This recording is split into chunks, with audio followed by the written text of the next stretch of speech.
forum. And we hope there'll be many more for our members. And we have already started thinking about what we're going to do in the future weeks for you all. And also I'd like to say hello to the individual members and of course our lovely sponsors who I'm hoping have dialed in this evening. And for those of us joining you from the YouTube live stream, I just say a little bit about the Guild, because you may or may not know what it stands for. It was formed over 70 years ago, and the aim was to rise the standards and profile of the art department and protect the interest of its members. Those core principles still apply today, and we're flourishing and we're an evolving community of over 530 accredited skilled technicians, some of whom you see here tonight, and designers whose talents span the various branches of the art department in film and television. Before I introduce our panel tonight, what I said is I hope that this is the second of what would be many online discussions, masterclasses, or whatever you want. We have had some brilliant suggestions from people since we mentioned that last week, but obviously we'd love to hear from you all. And we will be starting very shortly, and I'm going to introduce you to the people that I have in front of me on the screen. We've got Rob Cameron with us this evening, who worked on Game of Thrones, Six Underground, Robin Hood, the Da Vinci Code, and he was on The Witcher when we went into the lockdown. We have Gina Cromwell. She worked on Downton Abbey, Mary Queen of Scots, Kingdom of Heaven, and she is currently resting and waiting for her next exciting project. We have the lovely Alison Harvey, and her list of credits include The Crown, Edge of Tomorrow, Sherlock Holmes, Hellboy, and she is currently on The Crown. And you went into lockdown, didn't you, Alison? Yeah, 1 week to go. 1 week to go. And we have lovely Claire Richards, and Claire worked on 1917, Aladdin, Goodbye Christopher Robin, Anna Karenina, and she was working on Batman when we went into lockdown. And we are more than delighted that we have the lovely Daniel Birt, who has dialed in from New Zealand and had to get up some horrific hour to join us this evening, but he did it. And he worked on The Mummy, Adrift, Mulan, The Luminaries, and he is currently resting, but he is looking. So thank you for joining me this evening. And what I'm going to do is I'm going to start with some questions that we've had from some of our members. Some of these are our members and some of these are going to hopefully become members. And I'm going to start with a lady first who wrote in, who actually, Gina Cromwell, I believe you've had as one of your assistants. And she has a very long last name. And I'm sorry, Natalie, if you're watching, I apologize if I don't get it correctly, but I'm going to give it a go. Natalie Papageorgiadis is a petty cash buyer. And she's not currently a member, but I know after she's seen this, she's going to join. And she's asked a question which I'm going to open to all of you is, what was the most challenging set you've had to decorate and why? And I'm going to start that off. I'm going to get Daniel going because he so kindly got up so early, and I'm going to get him going first just to check he's awake. Oh, challenging. I think some of the most challenging sets are probably definitely in Africa for me, mainly because the locations are remote and there is nothing really there. I think a lot of the stuff I do in Africa, a lot of the jobs I do over there are the most testing and really make you think and work hard. Yeah, I think that, when you're working in some of the third world countries, it is very difficult. And I think people don't perhaps understand quite how hard it is when, you're told to do 15 sets and you're like, okay. And they give you, the locals, and people think often that locals means you've got like really experienced film people, and you may get someone who actually is a taxi driver most of the time, but you suddenly find you've got them in your art department.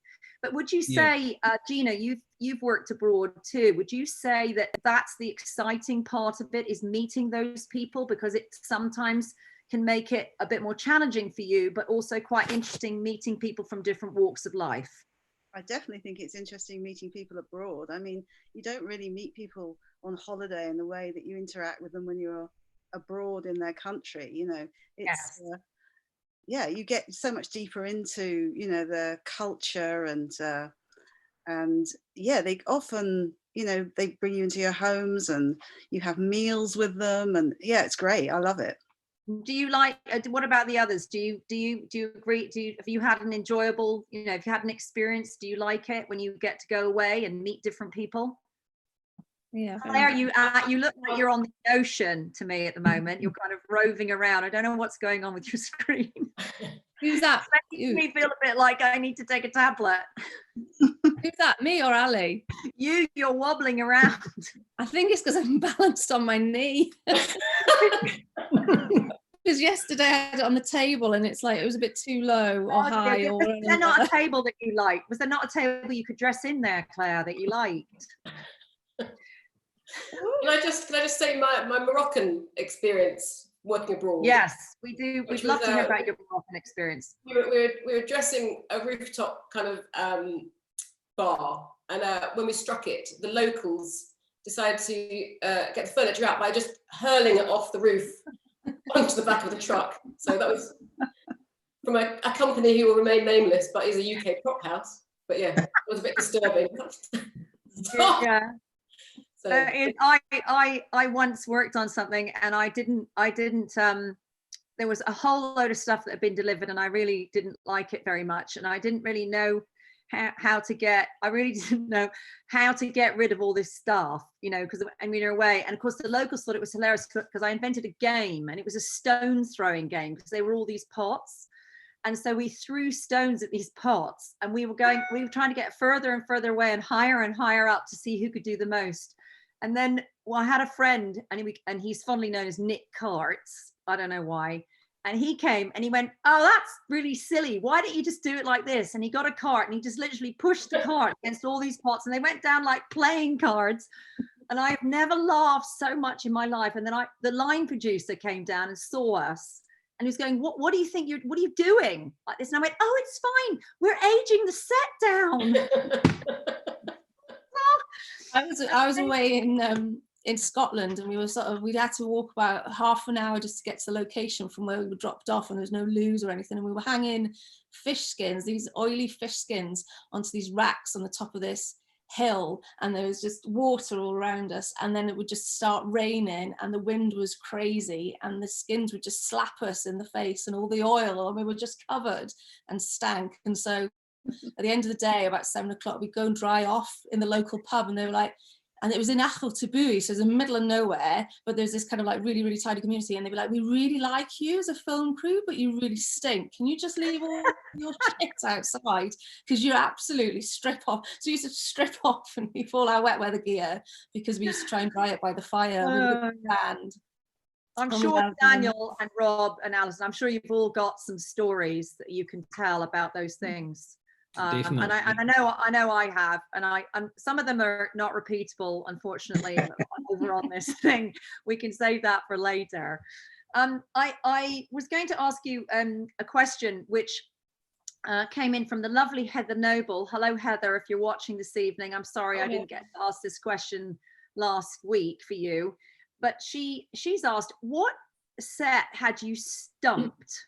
And how did you break your artist block? And Rob, I'm going to ask you that because I'm sure on the shows that you've worked on, Game of Thrones, that you had many, many sets, and you probably never got artist block, but you know, maybe you struggled with something, or something like Thrones or Downton or even The Crown. I mean, because I was on it for 6 years, so you know, every time you read a script, sets come up that you've done before. So, you know, for instance, brothels. I've done a lot of brothels in my time, and it's, you know, they stump me, these sort of sets, because I've done about 7 or 8, and you sort of think, well, how do I do another brothel? I've done every sort of type, sort of Asian, Oriental. You know, I've used all the props. I've been to all the prop houses. I've known what they've got. So it's like, how the hell do I do another brothel? So one, taverns are a nightmare. Medieval taverns, police stations. Yeah, how you know? So they're the ones that sort of, they don't stump me so much, but it's like you have to sort of think, you know, you want to do a different sort of style, a different look. So they're the ones that I sort of always look at, and they sort of on paper sort of read easy, but actually when you've done 10 of them on one show, you sort of want to make it slightly different. So they're the ones that sort of mostly basic. And do you find that as well, Daniel? Does that happen to you? Oh, look, you know, if I get an artist block, the best thing for me is I just go in and just start doing something, and eventually that just evolves into what it's going to be. Yeah, it does happen from time to time, but as long as I just start, if I start, I'm okay. Yes. If I don't start, I'm in trouble. Yeah. So yeah. Yeah, and do you, Alison, you know, and Gina, you've worked on shows with lots of sets, and so have you, Claire. So, you know, Claire, like 1917, did you think of 101 ways of how to do a trench? Well, no, because I was assisting on that one, so I was all right. I was. No, but there's a lot of trenches. There was a lot of trenches, yeah, a lot of mugs. You are a trench girl. I think when there's I did a couple of dramas, 8-part dramas back to back, and I think that when you know, as Rob was saying, when you've got lots of different characters and you're trying to make them all really interesting and give them personality, and you're trying to make each different, then sometimes you can, you know, you have to sort of go a bit further and a bit deeper to bring out something different in them that you haven't really done before. So so yeah, it keeps you on your toes, and it's really exciting to try and come up with new ideas. I think it's also, I think it's quite exciting because, you know, we use props houses a lot. For all of you who are watching, you know, we do go and rent props from props houses, and I think there's a challenge, and I sort of challenge myself to get a chair that, you know, that everyone has seen, but it's like, how can I make that look different? And it is a bit of a challenge, isn't it? Because the thing is, we can't afford always on shows we're on to make it from scratch or to go and buy it. So, you know, and also props houses are great because there's a huge choice of things for us to look at. And I don't know, Alison, you know, I mean, I guess on the Crown, it's a little bit different because do you just go to Farley's and get all the gold stuff? Yeah, pretty much. But then obviously you have to do it kind of 300 times. So it's like same thing really. It's like, how many staterooms can you do with that? You know, that Louis XV 7-foot sofa. You know, you still need. You could do another 20. And do you say to Mark Farley, oh, do you only have 2 of those then? And they do like really rare, beautiful items he's got, but you're like, I need 10. Yes. No, I feel like I've used every sofa available in the south of England. I can imagine. I can imagine that's what it's like. I've got a question from Kate Hefferman. She's an affiliate, and her question is, she's asking you, we're changing slightly the tact here. She says, how do I make myself employable as a set decorating assistant? What key skills are you looking for? And when would it be good time to send over my CV? I think just so you know, you didn't get that in your list of questions before. That's one I've just thrown in. No, for me, when I meet somebody for the first time, it's whether one, they can sort of fit into the team that I normally use 3 or 4 sort of core team people, and my main thing is whether that person can fit in, and are willing to work really damn hard. That's what I found. It's the sort of work ethic, especially obviously in the film and TV industry, as we all know, it's long hours and hard work. So you just sort of judge whether they're going to be willing and their heart's in it, really.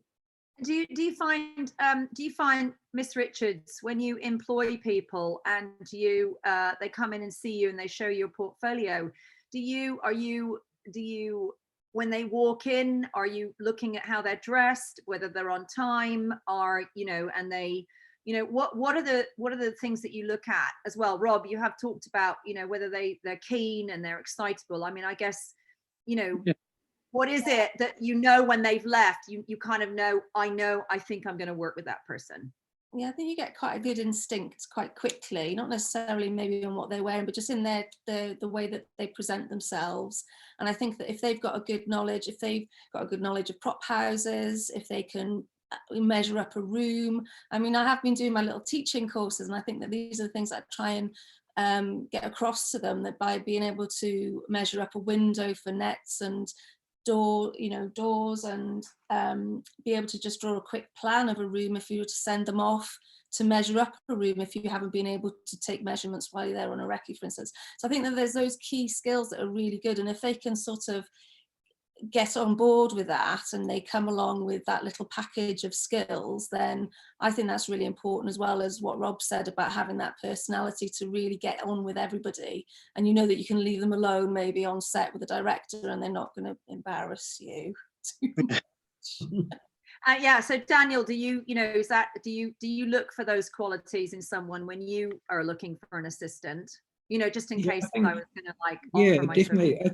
I think a skill of a decorator is to recognize other people's skills and what they might be good at. And one of the ways that I like to do that when I'm meeting new people is actually visually look at what they have done in the past, because I think for me that gives me a good idea of what they can do. And I also ask them, what do they like doing? Yes. And from that I can kind of work out what sort of a person they are and what their skills are, I think. Yeah. And I think also it's quite important, Claire touched on this, is that you don't, if you're not there and they've got to answer a question, you don't want them to embarrass you. And I think there is a skill to being an assistant, that you're not overstepping the boundaries and starting to, for example, send out inappropriate emails, which has happened a couple of times, and then you're a bit like a detective and you have to go around and work out who they've spoken to and start scraping it back and saying, no, I didn't mean that. Sorry, that's a mistake. And I do think that is a skill in itself, that you need to be appropriate and you need to know what your position is. And I also think that you want someone who is sort of can help you be a little forward thinking and deal with the things that you might have, you're often in your jobs, you're involved with the director, you're involved with the actors, and you need someone that's going to deal with the basic things that you can't perhaps always manage yourself. Yeah, I think thinking outside the box, if you did want somebody to go and look for something for you and they can't find that particular thing, if they bring a few different ideas that you could say, well, look, I couldn't see that, but I thought this was great and that might work. And what do you think about this? So just having somebody that's got good initiative and actually can tell when maybe you're really, really busy and you don't have time to talk particularly in depth about something, so they'll back away, or they can sort of tell when you need a bit more help and they'll come and bring you a cup of tea and a little biscuit because they know that you need that or something, just that kind of being able to fit in around you and get to know you and support. Yeah, absolutely. And obviously, Alison, you look for titled people, do you, on your current show? They're all quite well bred, I have to say. They are, aren't they, a lot? You got a Welsh one on there, so that's pretty good. I have got Welsh one, yeah. Oh, it's quite funny. So we've had Tim Napper, who's a concept artist. I don't know if any of you know who that is. No. He's a member, and he's written in, and I'm going to bring up this topic now because we have had a couple of questions about it, which is about if social distancing measures are likely to last a year, according to recent statements by Government Chief Medical Advisor Chris Whitty. Can you see a scenario for art departments to open up before then, and how might that work? I'm sure that those of you who are on projects at the moment, maybe you've had some of your staff calling you. So, Alison, is that something that you think that they might, because in the Crown there are huge crowd scenes, and and you probably have a very big art department. So can you imagine how that's going to be if we have to go into this social distancing? Well, I think the department itself will probably work quite happily. We can all work from home. We can have virtual meetings. We can do a lot of the prep. I just don't really see on the actual filming day how you're going to get two actors unless they are tested as, I don't know how that would work from production's point of view. I mean, I wouldn't say that from an art department point of view, I wouldn't see there's any problem doing it. I just think from the day's filming, you've got makeup being, it's that proximity. Yeah. I don't know quite how you get over that, really. Yeah, I think Christina Casali has got a valid, she says her question is regarding our thoughts on what the set decorating department might look like post-lockdown. she said she's heard producers talking of a totally digital prep time, and even moving forward, working in isolation. And that kind of thing works for production meetings and other things. But in how in the art department, we're quite touchy-feely people who like to show things and do things. So how will our workspaces function? How will a buyer buy? She's asking these questions, which I think are quite good questions. I'm like, how will that work? Because Gina, that often you look at something online or something one of your assistants may buy something, and it they send the lorry off to Scotland and it costs $11.99 on eBay. We've all had that to happen. And then it comes back and you're like, what the hell? I know. Yeah. So so what do you think, Gina, how will that work? You all work on big proppy productions that require a lot of things and items and that sort of stuff. Well, it's a really good question. I mean, I think the whole problem with petty cash buying particularly will be very slow and long-winded. They're going to have to queue in shops, assuming the shops are even open. That worries me slightly. I mean, I did get a document emailed me today, and there was a lot of talk about disinfectant. Everything will have to be disinfected. All the hand props will be disinfected in between takes. But I don't know how we're going to have to work out a way of disinfecting the softs. I mean, I don't know. I mean, Daniel, they've aren't they filming Neighbours? Isn't that starting in Australia? They're going to be, I think they're starting, but I just wondered, has anyone talked about it? Have you heard anything in New Zealand? Is there anybody, I've only really heard from the American side, or what I've read actually, where sets will sit for a few days. Everything is cleaned by a special cleaning company maybe, and disinfected. And I'm not really sure actually how that's going to work. I think it's a difficult one for us to answer. I know, everyone is pondering and wondering. I think just, Christina, like many other people, she like me, I want to know what do people think about it? What's going to happen? I get asked quite a lot, like, oh, when are we going to go back to work? Yeah. It's the kind of $6 million question. I really don't know. I don't personally know. I've read various forums and various documents about, how they think it could work and all of those things, but I don't know. I mean, I think if you're in pre-prep, or if you're prepping and they give you a script, you can easily sit at home and, can't you, Rob? You can do the breakdowns and the designing. Like me, I can get drawings done and look at them.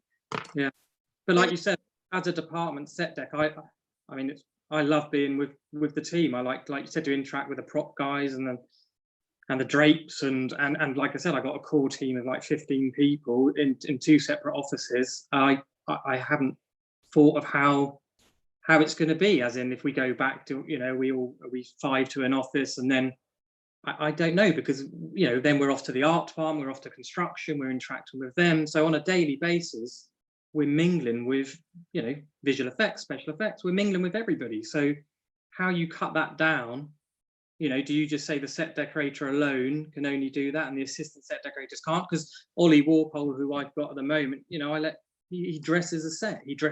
I come on and see how he's done. How is that going to work? Am I allowed to then go on the set? So I don't know. I think the good news is that a friend of mine called me this evening, and he's in the catering business. He owns 2 restaurants, and he's sort of semi-excited about the fact that the Americans have this drug which was tested for Ebola, and they seem to be thinking that it's making some difference. And I think that, I mean, I don't know about all of you, but I kind of hope, I want the drug thing to be the thing that's the first, like, just get on with it and get one, because that's the thing everyone's waiting for, aren't they? I mean, I'm sure, like Daniel, Alison, all of us, we're waiting. We're like, just give me the thing. I'll inject my whatever, and then I can go on. Yeah. I'll add that to the other list of stuff that gets injected to help me get through it. Yeah. So we have another question here from Hannah Gathrop. I don't know if I've said that correctly, Hannah. Do you know her, Gina? No, I don't. Well. I don't know. She's a production buyer. I'm so sorry, Hannah, if I've said your name incorrectly, if you're watching.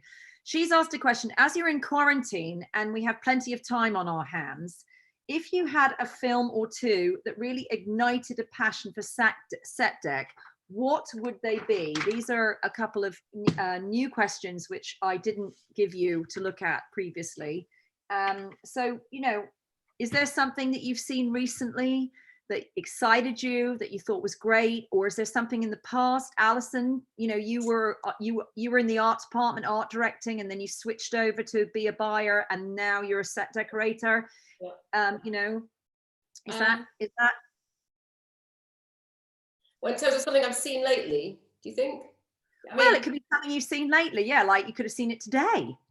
Well, no, I mean, I love Parasite. I know it's kind of probably an obvious thing, but as a design piece, I thought that was really fabulous, actually. I mean, it doesn't scream design, does it? I don't think, but actually, I did really think it was beautifully imagined. So yeah. I love that. But obviously, I think most of Sarah Greenwood's films are fantastic, obviously, you know, because she... Well, I have some questions for you later on about your relationship with Sarah, because obviously she is she's amazing.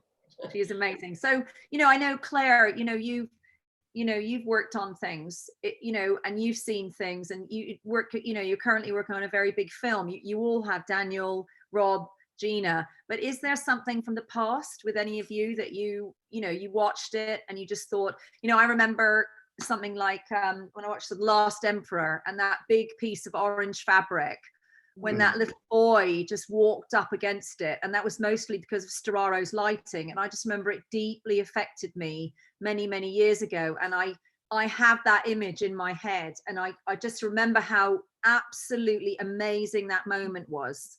You know, was there, you know, Gandhi, I watched Gandhi, I couldn't get I mean, it was amazing, you know. So there are some things like that. Is there anything from the past, maybe when you were a child, when you watched Chitty Chitty Bang Bang, did you go, you know, is that what got you going? Well, Rob? Oh, not for me. Gina. Yeah, I loved all the David Lean films, like The Lawrence of Arabia and things like that. I mean, with Dad used to sit me down and make me watch all these movies. So I sort of, I liked all the sort of big epics. Massive war film fan when I was a kid, so I loved Bridge on the River Kwai and things like that. Just the epic scope. So from a set decorating perspective, I like the bigger sort of films really, and just, you know, the logistics of it and the look and the feels. But yeah, like I loved Dr. Zhivago when I was younger. Loved all those sort of and beautiful. Very much into Merchant Ivory as well, which is I love Room with a View. Gina, we love those, don't they? The Cutlery and Bread Rolls movies. Yeah, I love films. Love those. I was a big fan of Powell and Pressburger films when I was young. You know, like A Matter of Life. I love that. And you know, I think, you know, because that question is what to watch. I think you could. I mean, Ridley Scott films are pretty good. Brilliant. Actually. Yeah, Blade Runner. And you've got modern. You've got period. Gladiator. Yeah, brilliant. I mean. You could The Duelist, which is a beautiful film. That was so beautiful. That was, and so I watched that again the other day, and I just thought, oh my god, that little girl with the geese. It's like, it's really beautiful. If you like period, it's perfect. It's beautiful. Yeah. And what about you, Daniel? Is there anything for you? Yeah, actually, I was watching a film the other day with the kids, and it was called Troop Zero, and it was set in New Orleans. And I'll tell you what, I don't usually watch a lot of kids' films very often, but I was so drawn to watching that with those kids. I actually emailed the decorator and said, what an amazing job. And she just said, hey, if you're in New Orleans, look me up, you know. And yeah, it's just an amazing little job. I love the aesthetic and everything about it. It was really fun and vibrant, and yeah.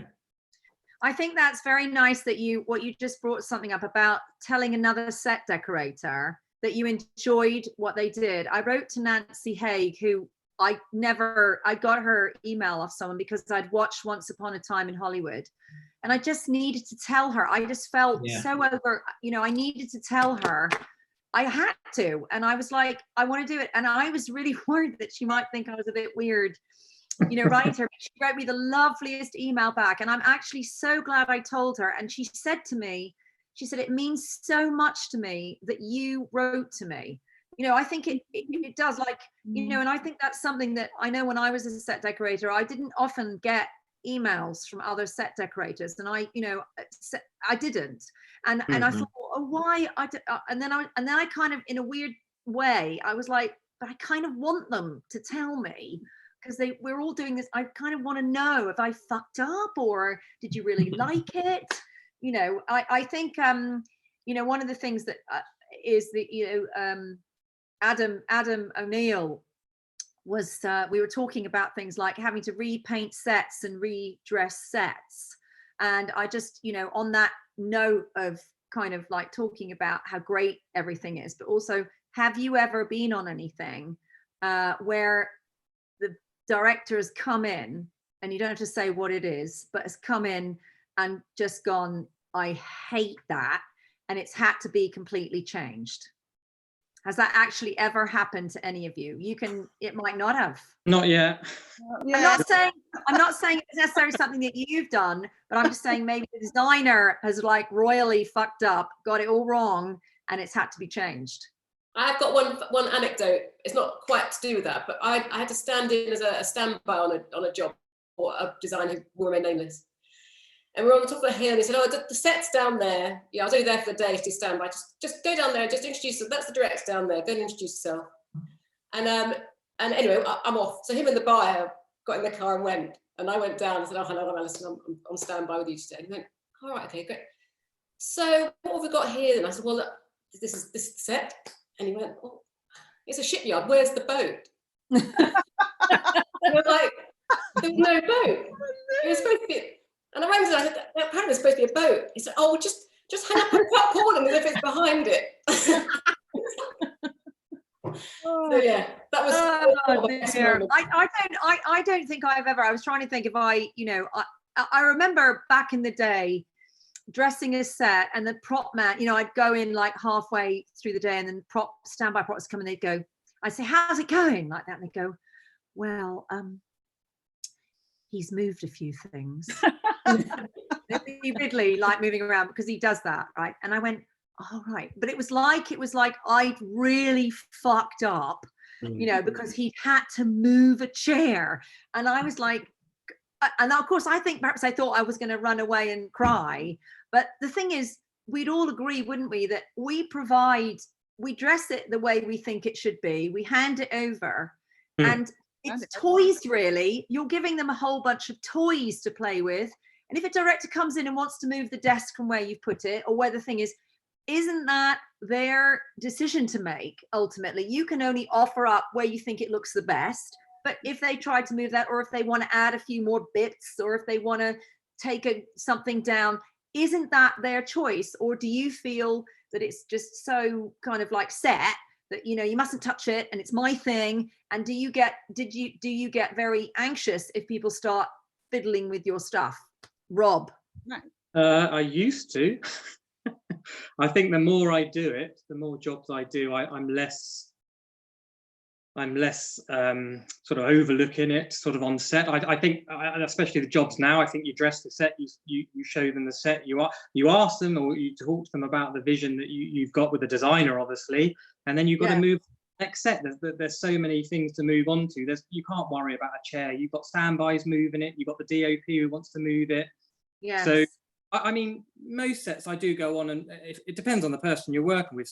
The last job I did, the DP was lovely and the designer was lovely, and you know, they were cool with it. But I've never really had a set where they've totally rearranged it or changed it. But I haven't.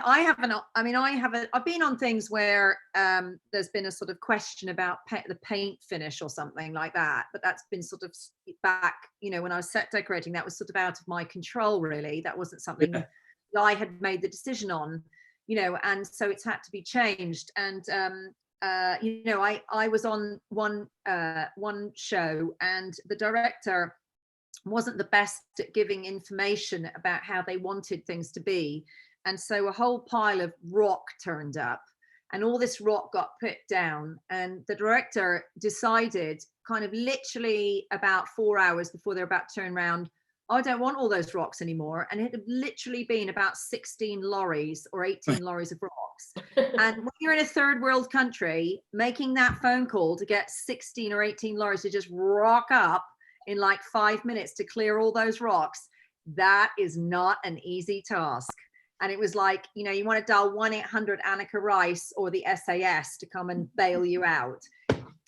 You know, but it doesn't happen very often, we have to say, because it's all about preparation, isn't it, guys? But I was in Macau. I was in China for a month, and we practically lived in a casino. And one night, so we'd shoot through the night, and one evening we'd stay on set, and the director suddenly decided that he wanted an eyeball to shoot with. It was about 3 o'clock in the morning, and the first came over and said, "Oh, he wants an eyeball." And I actually genuinely thought that they were joking. And I was like, ha, ha, ha, ha. I was like, no, you've got a translator. There's a minibus outside.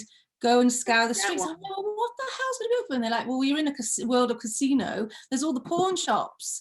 So I was slightly flabbergasted, but it was hilarious. So first I ran around the casino and I was trying to find little balls on top of pens and little footballs and anything. And then I had to go to markets, and I was getting the food that could kind of squash into the right shape. And then I went to all these little kind of pawn shops that still had New Year's decorations on, and I would pull back the thread of the decoration and find like a ping pong ball that was in the right shape. So I took all these different things back, and this glass, marble decorations anyway, and I was out. I said, how long have I got? And they said, well, it's the next scene, so you need to be quick.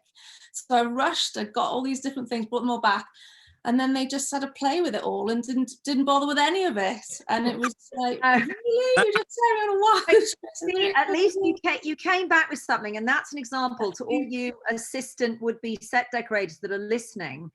That is one of the skills that we like. We like the fact that you can think outside the box. And, you know, Claire was thinking of every kind of conceivable thing that she could. And it isn't as easy as saying, oh yeah, go to a knacker's yard and get an eyeball out of a cow's skull, you know, or whatever it is, or go to an optician's. There's no opticians open at 3:30 in the morning. Those are the things that make you good at your job. And that's a skill in itself. And, you know, we like that. That's what we like. It was fun. I'm going to ask this question to you, Alison.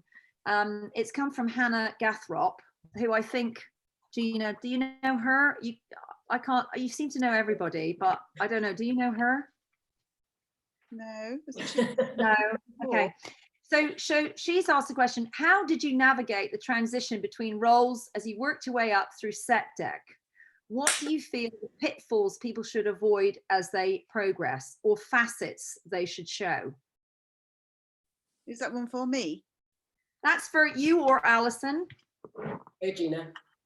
Well, I think it's a difficult one, really, because we didn't have such big set decorating departments when I started. We sort of threw ourselves in at the deep end with smaller jobs and worked our way upwards, really, or worked ourselves onto bigger jobs. So definitely, you know, you've got to kind of work hard. Don't take random holidays or day off all the time.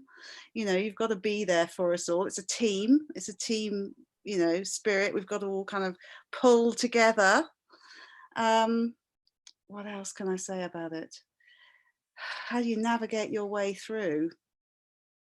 I don't know. Can I throw that one open? Yeah, I'm sorry. It was one of the new things. I just wanted, you know, because you've all of you, actually, I think I can safely say that. Well, Rob, I think probably you mostly, didn't you start as an assistant set decorator? Yeah, but Alison, you didn't. Gina, you didn't. Daniel, you didn't. And Claire, you didn't. Art department, yeah. Yeah, I was art department assistant, and then. Yeah, that's right. You were art department assistant. So, you know, I guess it's. And then went into assistant set decorate. This is what I say to the department quite a lot. Like Gina was saying, you know, when I first started, they were much smaller departments. I think there was like a set decorator, a buyer, maybe an assistant, and an art director if you're lucky.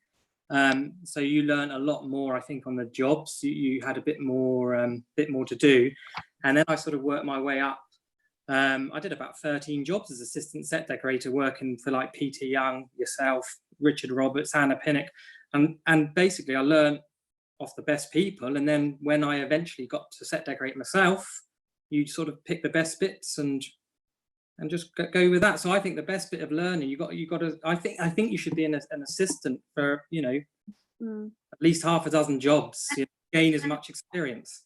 And Daniel, what about you? Because obviously you had a slightly different, kind of the same sort of area, but how did you? When did you decide that you wanted to become a set decorator? Was that something that you knew from very early on? Were you quite sure that was your path? Yeah, I actually knew that I wanted to work in movies from about 7 or 8 years old. And this sort of came about because on Sunday night, I would watch a film at about 5:30 in the evening. And then after that, they would have the making of the film. And I used to sit there and watch the making of the film. And sometimes I actually preferred the making of the film. And I used to think that those people were like the luckiest people in the world. So I knew that I wanted to work in the industry like from quite a young age. Did you always want to be behind the camera, or are you I wanted to be in front of the camera? No, I always wanted to be behind the camera. I always wanted to be the people making things. And I didn't really know what all that was when I was 7 or 8 years old, but I studied, and then I've been in the industry since I was 19 and working as a set dresser mainly for probably, 12 years as a set dresser, and then assisting other decorators until that kind of gradual path led me to decorate my own sets. Yeah. I think it's a very good thing that you're all saying this, because I do get quite a few people who come and see me, and they kind of like, they want to be an assistant for 5 minutes and then they want to be a set decorator next, and all these people here have all spent their time learning about how to do the job, and that's why all these people here are in demand and have done some wonderful work. And I'd have to say, I don't know if you agree with me about this, Alison, that I think it's terribly important that you learn, you do your time, and that you don't just jump from one to the other. You certainly did not do that. Claire. You have not. No, but you haven't. You didn't do that. But you didn't just suddenly like wake up one morning. I didn't wake up one morning and go, oh yeah, I'm going to be a set decorator. I didn't wake up one morning, when I was art directing and designing. I didn't, I thought about it and I tried to learn. And I think learning is, fundamental. Which, talking about learning, I just want to talk about this, the learning and finding out new things. Obviously, a large part of all of your jobs is about props. It's not just about props. I know that you have interaction with lots of other departments and you have to get involved in all sorts of things. So I think there's a lot of props that are used in filmmaking, a lot of props. And I just want to know, do you get up close and personal? Claire, you're currently working on Batman, so you getting up close and personal with Mr. Patterson. And are there any funny stories that any of you have got about a prop that you made or it going missing? I made Jude Law's condom. Various options. Fitting. Did you do a fitting, Alison? I didn't do a fitting, no. I did make a few. That's not the prop. That's not, you can't use that as the prop that I told you that you keep because you think it's special. No, that'd be a bit sad.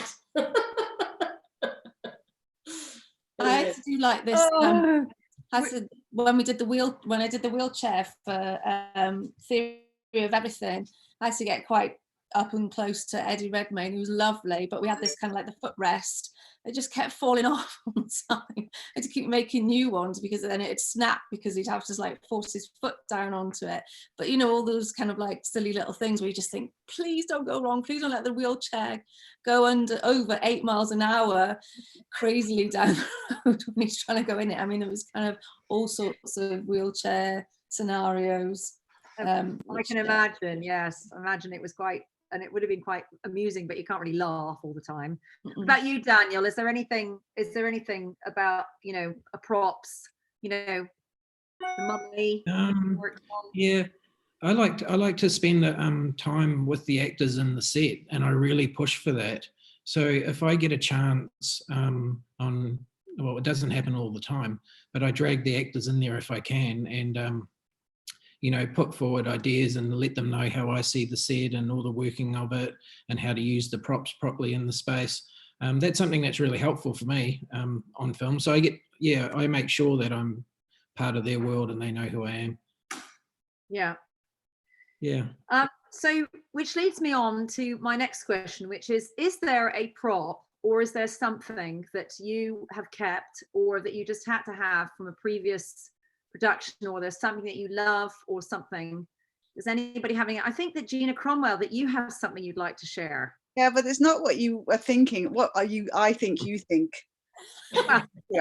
I did end up taking home some leeches, which I'd had on a job, because, you know, it was a period film and, you know, we had to have leeches because it was a medical thing. And so I got them from Wales, where there's a place that does medical leeches.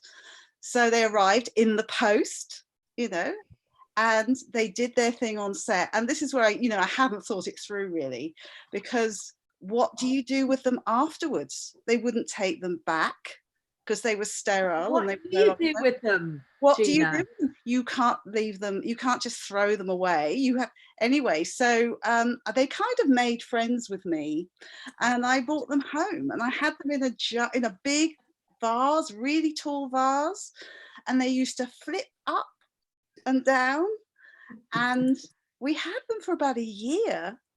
And my son was quite small at the time, and his friends used to come over, you know, on sort of play, and their parents used to come and say, you know, pick them up, and the kids would all be going, oh, Mum, can't we have leeches? Can't we have leeches?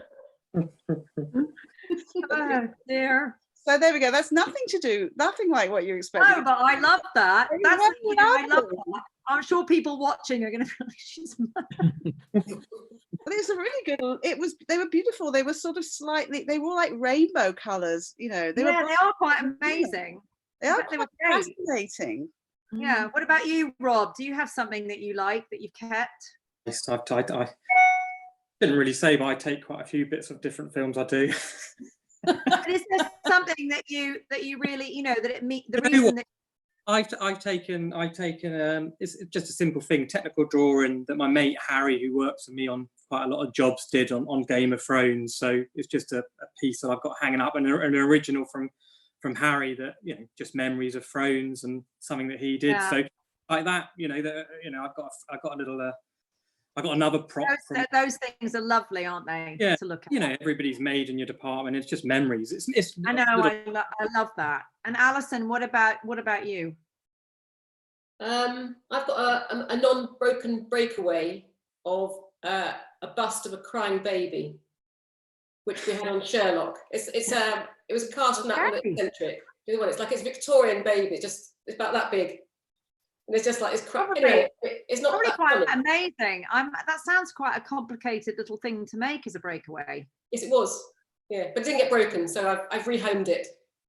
But it does make me look like a bit of a kind of child, you know, sadist. It's like it's like crying bust. You know. And what about you, Claire? I got a couple of things I brought back from China when I had to do like a really nice little street market stalls. So I've got some lovely carved bits of wood and an old Chinese little teapot and a vase, which was a set. Well, it wasn't a set, they became a set for me. Yeah. Daniel, I can't tell whether you're going to tell me something that you've got, that's because you're kind of grinning, so I'm no, just with Claire, mine was actually something from China as well. I was walking across Beijing and they'd knocked down all the hutongs, and there was an old pagoda that they'd knocked down, and there was 18 priest sort of statues, and they were sitting in the rubble of this demolition wasteland, waiting for sky rises to go up. And I said to my buyer, Mr. Du in China, I need those. I have to have those. I was working on Crouching Tiger, and so yeah, there were 18 of them, and I said I have to have those 18 little priests. They have to come home with me. They need to be in the film. and so they were 200-year-old priests, and How so lovely. I gave each one of the 18 to each of my crew because I wanted to keep them in the family. And Wow. actually, there's a really good story about it. I got it home and after the job, and he's actually sitting right beside me, and he looks at my front door. He's like our family protector. And I came home one day and my daughter was 4 years old, and she had dressed it up in blankets and hats and scarves because it was winter. And I said to her, what are you doing? And she said, Yogi, she calls him Yogi. Yogi's cold. And then a number of years later, I actually learned that the monks in winter used to dress them up and in wintertime and give them scarves and hats and all that sort of stuff. And I just found that really strange that she was doing that at 4 years old, and she did that for quite a few years, which was really strange. Amazing. Lovely. Yeah. I mean, I do love that. I have one here which I'm going to share with you because there's a props house that used to exist called Ken Paul for all the people watching, and I'm sure that everyone who remembers it will agree they had the most beautiful smalls, and it was quite an amazing experience. And it was in these two buildings that were next to each other, and they were closed for lunch. And the lady that owned it, she was larger than life, and she always gave you bottles of champagne and said, "Oh, it must be your birthday." And you go, "No, it's not. Oh, it must be your birthday." And she was a very lovely person. She had quite some amazing characters who used to work for her. And when I first went in there years and years ago, I found this dagger here that you can see on my camera. And I used to put that, it was like a thing that I had to put on all the sets that I dressed. I had to put it. And it wasn't until it was finishing that they were sold, all their things got sold on a big, I think it was Sotheby's or Christie's, I can't remember now, I think Sotheby's. And I rang up Mark Farley and I said, "There's this dagger that I really want." He went, "Why do you want that? It's a paper, what is it like this? It's a what is it?" And he said, "Is it for cake cutting? Is it ceremony? What is it?" And I went, "I don't know what it is," but I said, "I'm going to find out." Anyway, this is the dagger that's used by Princess Buttercup in The Princess Bride, which is probably one of my favorite films. And this is the dagger that she uses when she wants to stab herself because she doesn't want to marry Prince Humperdinck. Is it Humperdinck? I can't remember. And so I just had to have it. And Mark Farley very kindly got it for me, and it stays in my drawer here, and I occasionally polish it and look at it, and it is beautiful because it's real stones and everything, but more importantly, it's a little bit of Ken Paul which I've managed to bring into my house, and that's why I have this. Very cool. Very good. I've got a question which I was going to ask you.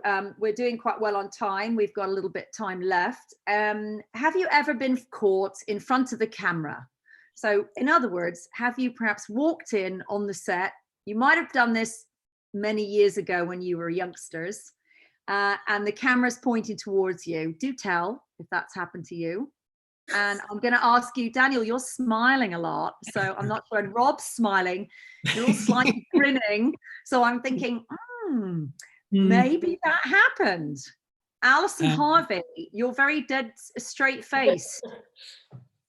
Alison Harvey, has that happened? It did happen, but it was sort of, the designer wanted to do a redress within the camera. So there was a track.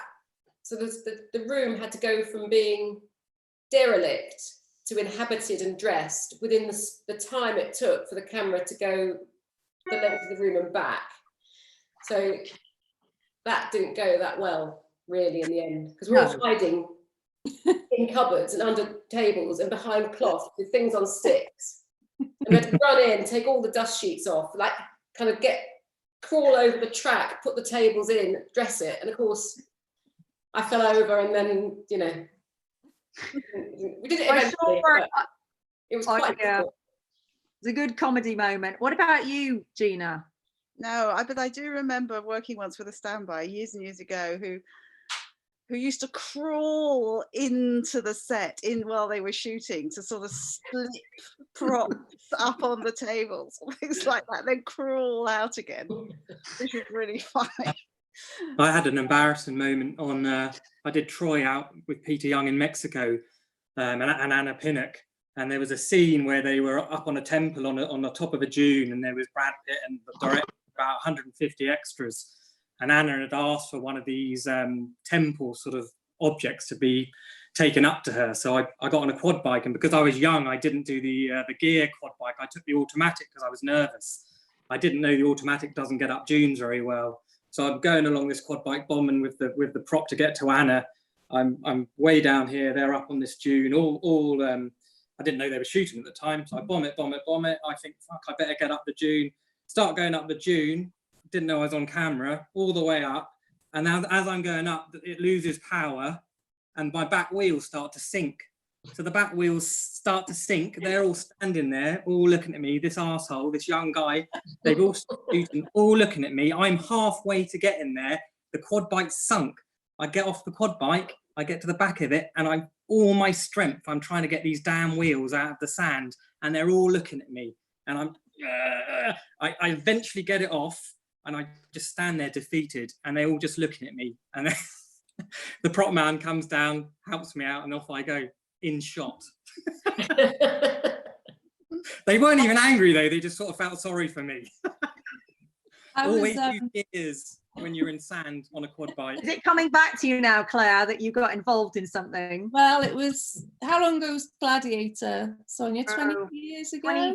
21 years ago, 20 years ago. I was on set in Bournemouth because it was the opening sequence, and so we'd been muddying down all the horses with Arthur. I was with Arthur, and I was right at the bottom of this hill where all the soldiers were all lined up, and the horses, and I was still muddying down the horses, and the next thing they turned over because I was just like overwhelmed, and I was right at the bottom, and Russell Crowe was coming down on the horse, and I had to hide really quickly, duck down behind all the soldiers, and I think I was probably actually in the shot but not seen, thankfully. I was terrified. I didn't know where to go. I was about to run right across, and I was just had to freeze. Yeah. I think one soldier's bum somewhere underneath this costume. I think has that ever happened? Has that ever happened to you, Gina? Daniel? No, not me. I don't think so. No. Yeah, all that I'll say about that is, yes, it has happened to me. Always stand behind the camera, and sometimes there's more than one camera. And also never trust a rehearsal and where the camera will see from the rehearsal to the actual, when they're actually rolling. It can be a very expensive exercise if you have to pay your dues and beer to a whole on-set crew. So take note, people. Yep. I used to, when I was on Gladiator, I had to do a lot of standby as well as set decorating, and I was with Peter Russell. And Peter Russell was very naughty. He used to get me up to tricks all the time. And we went inside this wall that was built, and there were these windows on this wall, and it was a huge wall. It was like massive, the Wall of Rome. And we were inside, swinging around inside, trying to cover up, because they were doing this huge like Commodus entry into Rome shot, loads of people, thousands of extras, horses, it was all going on. And we got this like from Italy, cover up the windows, because you could see the scaffold poles through the windows because there was no sort of fabric. So we were like busy going through the fabric. And then Peter, there were two windows which were right above kind of where Commodus was going to stop and kind of do his thing.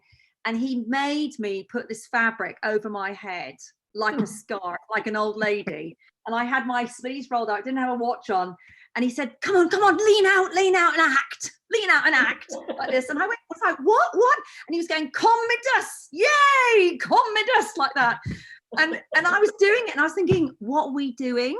And then we heard from Terminator, will those two people pretending to act get off the set? Like that. And all the extras kind of turned around, and they were all looking up at us like that. And I was like, I told you it wasn't a good idea. And we ran off. And I think that was the moment when I just thought, no, it's not for me. It was like something out of Life of Brian. It wasn't going to fit in Gladiator, so best not do it. So thanks for that, Peter Russell. So moving quickly on, we got a few more questions we're going to get to. Sometimes budgets are huge, and if you're on one of the bigger shows, we've had a couple of things like questions also like, where do you start with the budget?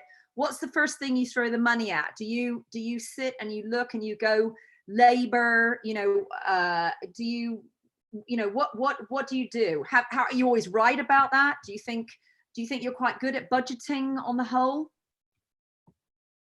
You make some bad decisions? Anybody? No, well, you obviously, it's a team effort, isn't it? You've got the buyer and yourself, you sit down and you go for it. But for me personally, it's to make sure you pace the budget throughout the show. So you don't want to obviously blow the budget in the first 2 or 3 sets. So for me, especially on the show that I'm working on at the moment, one, you have to get the budget that you want so you can have the team that you want. And therefore you've got to show them this is why you want it. It's almost you have to sell yourself, although, to make sure you get what you want. So for me, the main thing is, pace the budget.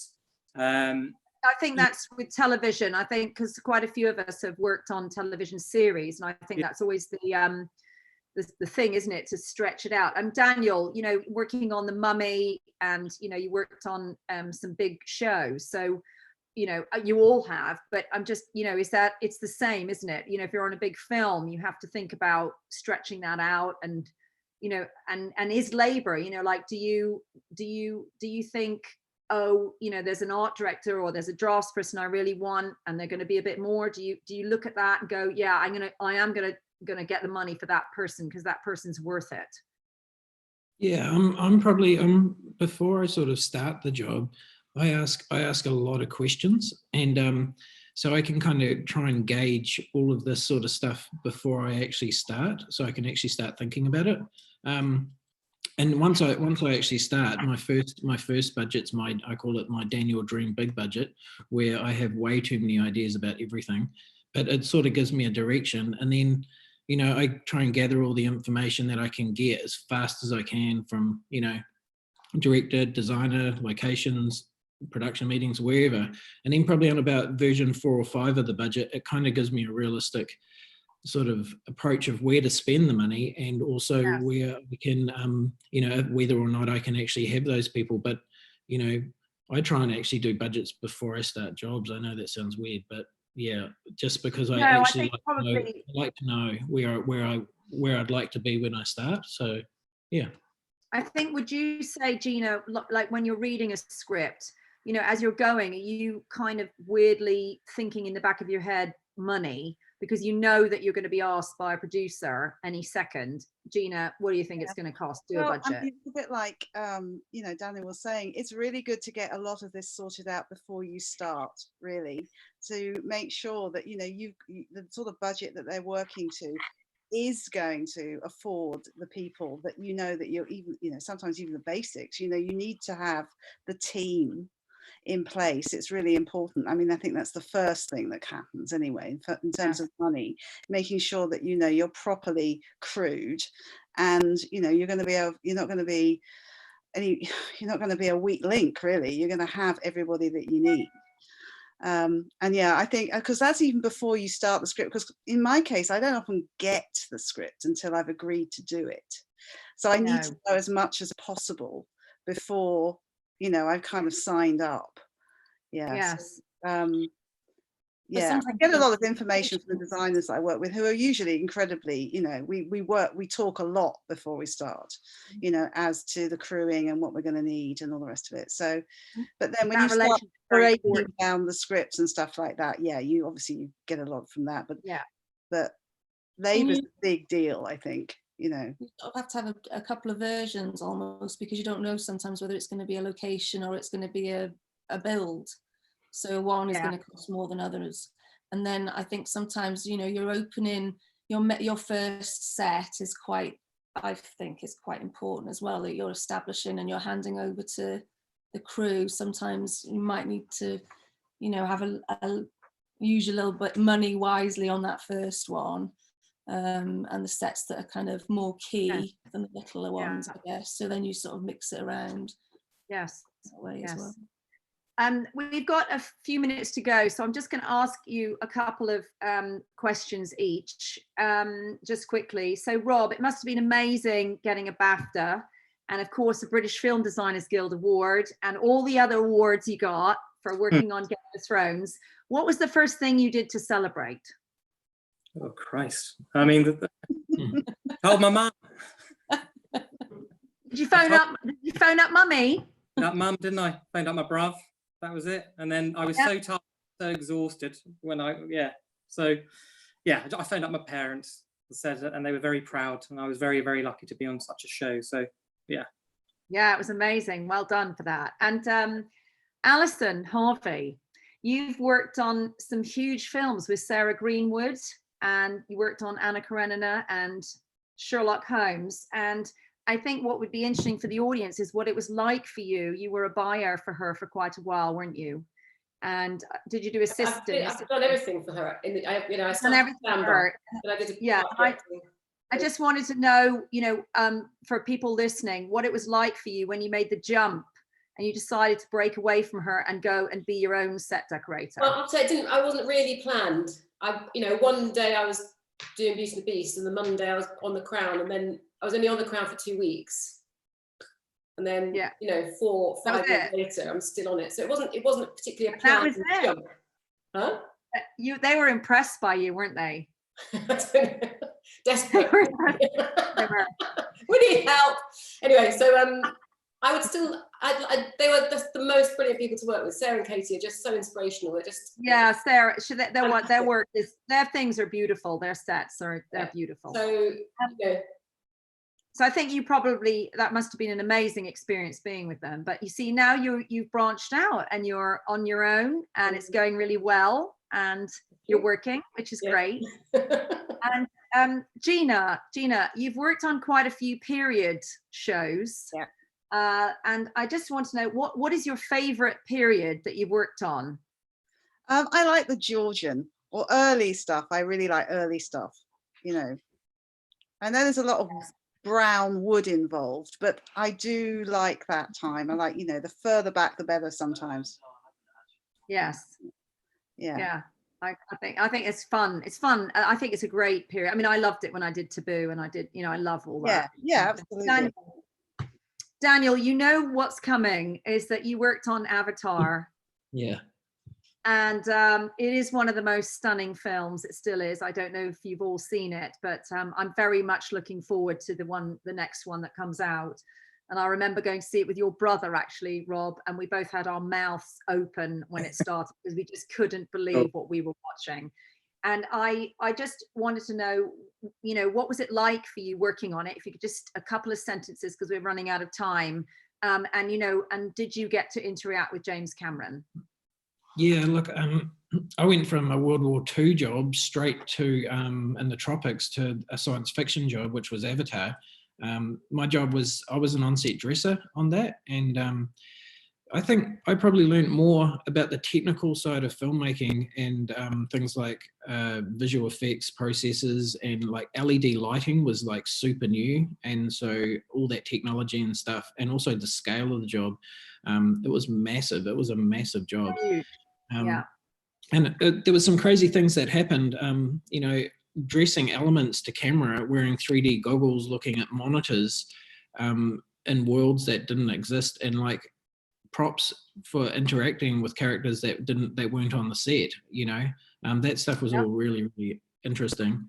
As for James Cameron, James Cameron, James likes to know everybody's name on set, and this usually happens on the first day for most people. Mine was via megaphone in my ear, and which is very funny. And he's a very focused filmmaker, and he's got so many different skills in so many different fields of the filmmaking. I think on that show, I think I saw him do every part of everybody's job at some stage on that project. It was a real highlight for me on that. Amazing one. Claire, we're gonna finish up with you on the theory of everything. It must have been a really interesting project to work on. Did you find the research? Did you enjoy the research about doing it? And also, did you get to meet Professor Stephen Hawking? It was fascinating. I didn't get to meet Stephen because I was dressing ahead, and he did actually come to our beautiful ball at Cambridge outside and saw that scene, which was really special to him. And then his ex-wife went the following day. But the research was incredible. Yeah, I mean, I was completely absorbed in wheelchairs for the first 3 weeks, and the process of the large wheels, the small wheels, why one goes one direction to the other, and the speeds, and just the research and all the people that I met through different organizations to try and find an original one, which I did find in the end for him, the red one, which we adapted and made it bigger so he looked smaller as he was getting iller. And yeah, it was absolutely extraordinary. It was a wonderful thing to do. And have you read any of his books? A bit. Almost got through. They're quite hard going. If you're not a science brain, but the theory of everything is, some of them are actually, you can read them. They're great. Yeah. No, I was very fortunate to be part of such a great job. Well, you've all been great. I'm just going to wind up now because we are we've come up to our time that we have. And I'm just going to mention to all the people that are watching, thank you very much. And we hope you enjoyed it. And we are going to be doing more of these. I believe we have one next week, which we're going to do in conjunction with the Cinematographers Guild. And I'll be doing another one, hosting another one on the 21st of May at 6 p.m. And it's called Taboo or Not. And I'll be joined by Tim Bricknell, who was one of the producers, who was the main producer, Joanna Eatwell, costume designer, Mark Patton, DOP, Ollie Robinson, first assistant director, and Dean Baker, who was the executive producer and who is the other half of the Tom Hardy, Dean Baker company. And I really hope that you can all join me again for another one of mine. But I'm going to leave it, and I'm going to say goodbye from myself. And I want to thank my lovely panel that joined me this evening and this morning, to you, Daniel. And thank you very much. And it's going to be good night from me, and it's good night from everyone else. Just so Ali knows that we're all going. So wave goodbye to you. Bye. Thank you all very much. Thank you.